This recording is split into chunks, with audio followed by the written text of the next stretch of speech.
Eu não sei o que está acontecendo com essa casa. Não sei. Nós de novo de joelho pro Palácio do Planalto.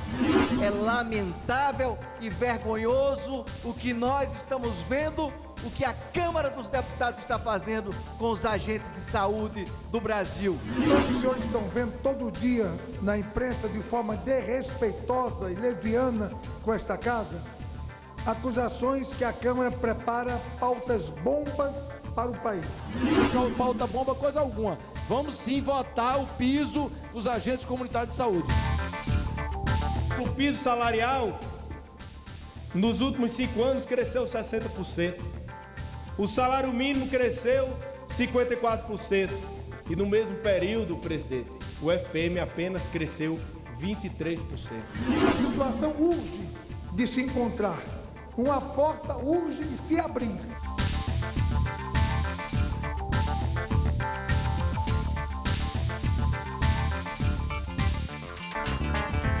A falta de acordo sobre o Marco Civil da Internet, que tranca as votações, e o piso nacional de salários dos agentes comunitários de saúde levaram os líderes partidários a adiar as votações até que as polêmicas destas propostas sejam resolvidas. Deputados cobraram votações. Eu não sei o que está acontecendo com essa casa. Não sei. Nós de novo de joelho pro Palácio do Planalto. O agente de saúde é o que bate a porta das casas.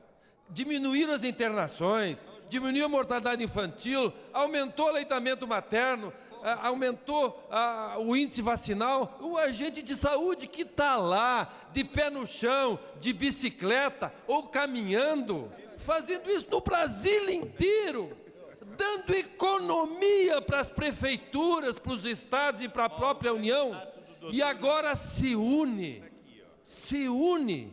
partidos grandes, acho que até o meu, partidos grandes. O Palácio está no telefone, pedindo para não botar em votação. O que está? Nós estamos na contramão da história, contramão das ruas. As ruas pedem mais saúde e nós não estamos dando um piso de um salário mínimo e meio. Não é nada, mas é muito para os agentes. Nós temos aqui centenas de cidadãos aguardando uma votação que nós estamos constatando que ela não será realizada. Há uma estratégia montada para enganar os agentes de saúde. Isso, senhor presidente, é um fato vergonhoso. É a prova maior de que esta casa realmente não merece a confiança da população, do povo brasileiro. É lastimável esse tipo de atitude. É uma vergonha o que nós estamos constatando aqui, quase que diariamente, com as diversas categorias profissionais desse país. É com policial, com médico, com enfermeiro, com agente de saúde. Aqui apenas as categorias poderosas é que conseguem ver submetidos os projetos dos seus interesses.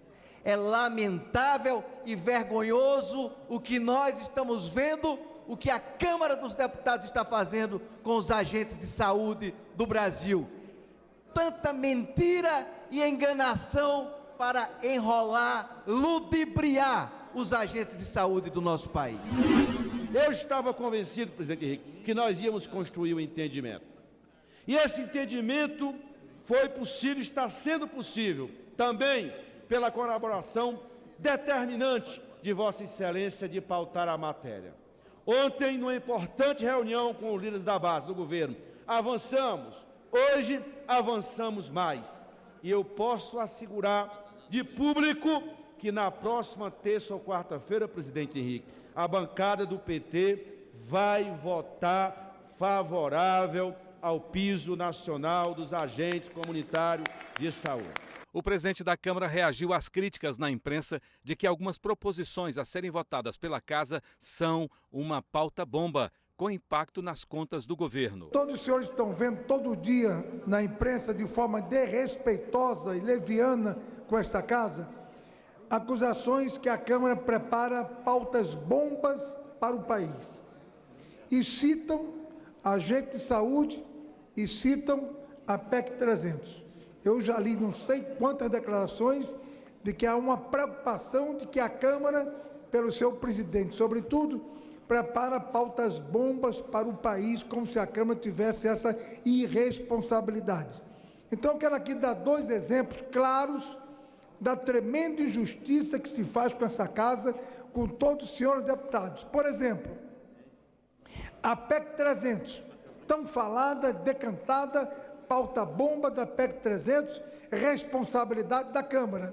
Por exemplo, esta PEC 300, ela foi aprovada por unanimidade no Senado Federal há 4 anos atrás, em 2009, segundo item, o projeto do piso salarial dos agentes de saúde. É outra pauta bomba que o presidente da Câmara e todos nós estamos sendo acusados pela imprensa de maneira irresponsável, de maneira leviana. O piso salarial dos agentes de saúde e endemias, que antes não era só agente, e por uma emenda do senador se incluiu endemias, foi aprovado há 7 anos, e em 2006, por unanimidade no Senado Federal. Há 7 anos aprovado no Senado Federal. Essa Câmara segura essa matéria há 7 anos, discute essa matéria há 7 anos e é acusado de irresponsabilidade, de pauta bomba.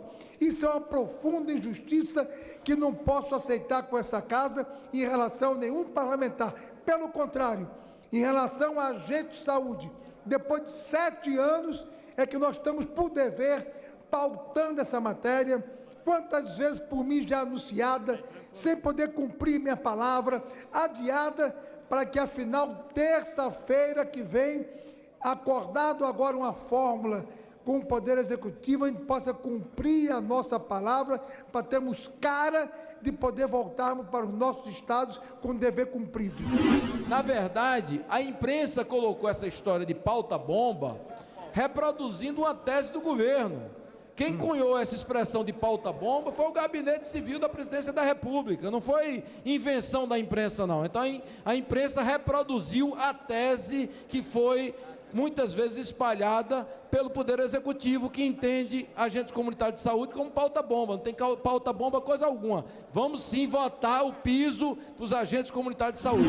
Chamar a PEC 300, que dá dignidade a policiais, a PEC 534, que dá dignidade a guardas municipais, o PL dos agentes comunitários de saúde, dos agentes de combate a endemias, de pauta bomba, é um grande absurdo. Nós temos é que fazer justiça a essas categorias. E aqui, com muito orgulho, eu coloco ao nosso país que o presidente da comissão especial e também o relator da comissão especial do agente comunitário de saúde e do agente de combate a endemias são 2 deputados federais do Solidariedade, o deputado Domingos Dutra e o deputado Benjamin Maranhão. Por isso, nós apoiamos os demais partidos que vão obstruir a pauta de votação em homenagem a Vossa Excelência em função das urgências constitucionais que muitas vezes vêm do Palácio do Planalto contra a nossa vontade e que travaram novamente a votação.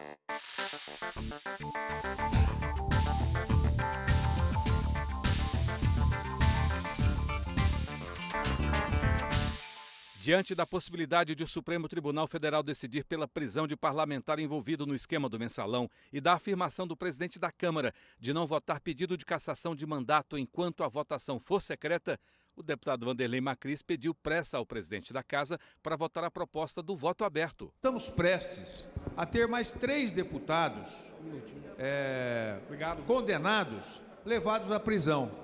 Ou seja, teremos 4 deputados presos mantendo o mandato, senhor presidente. É inadmissível para a sociedade brasileira, é inadmissível para a democracia, é inadmissível para esta casa manter 4 deputados com o mandato dentro da prisão, senhor presidente.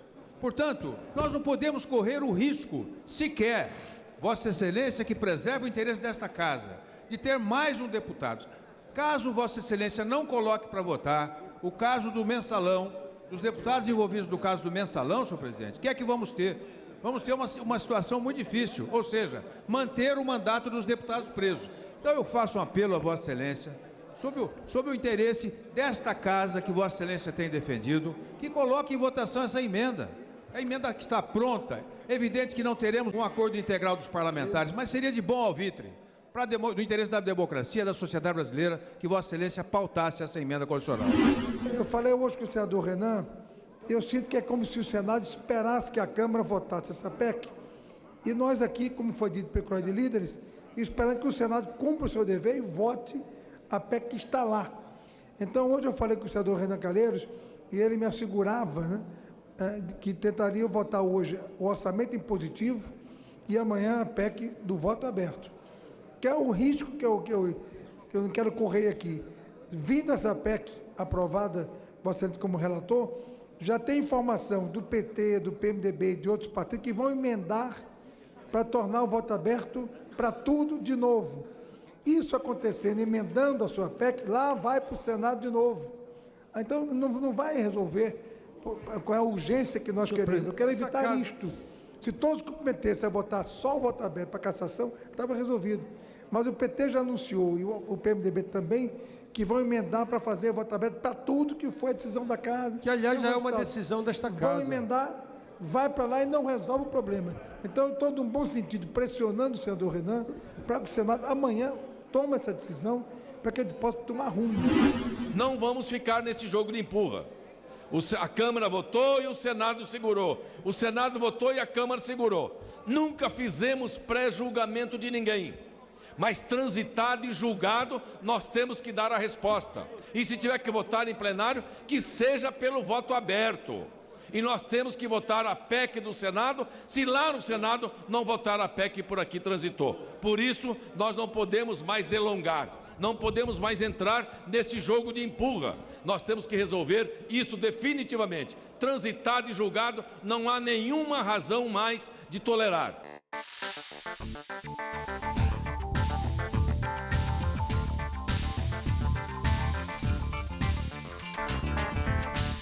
Deputados debateram a crise financeira dos municípios em comissão geral realizada em plenário e com a participação de representantes dos municípios. Os debates foram abertos pelo presidente da Casa. Nós compreendemos que o governo federal adotou medidas para manter o alto nível de emprego, que gera renda, que gera progresso, que gera paz, que gera desenvolvimento, mas algumas medidas isentando de IPI produtos que pudessem as indústrias aumentar a sua produção, consequentemente gerar emprego e o intercâmbio para a nossa economia, nós aplaudimos. Só que a isenção, como foi dada do IPI para esses produtos, o IPI contando como item fundamental na formação do Fundo de Participação do município, levou os municípios brasileiros a uma situação de insolvência. Na semana passada, no meu estado, as prefeituras fecharam as portas e colocaram bandeiras pretas para mostrar um grito de desespero que eu acredito seja hoje de quase todos os municípios brasileiros.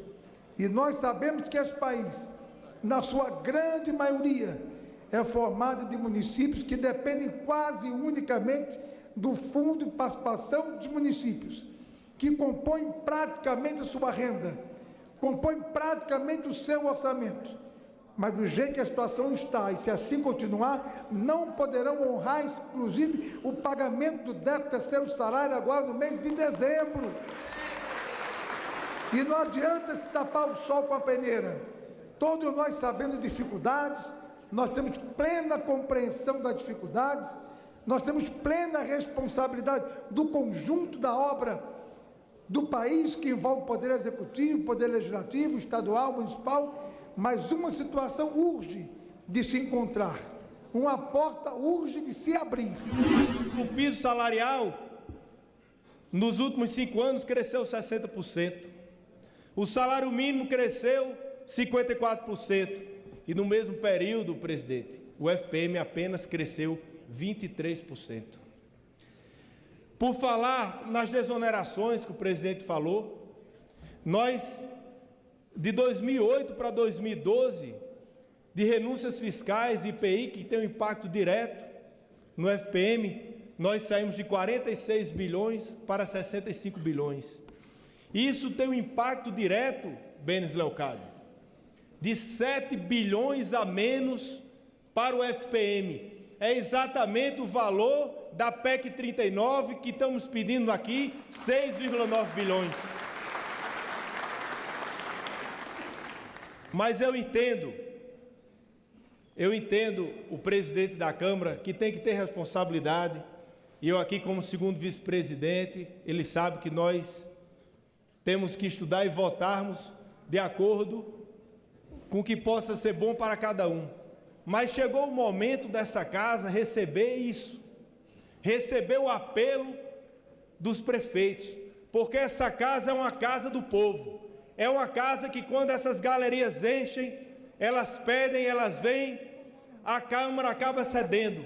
Então nós temos sim que reivindicar, nós temos sim que pressionar, cada prefeito pressionar os deputados de cada estado, pressionar os líderes, porque o que nós estamos pedindo aqui são 6,9 bilhões.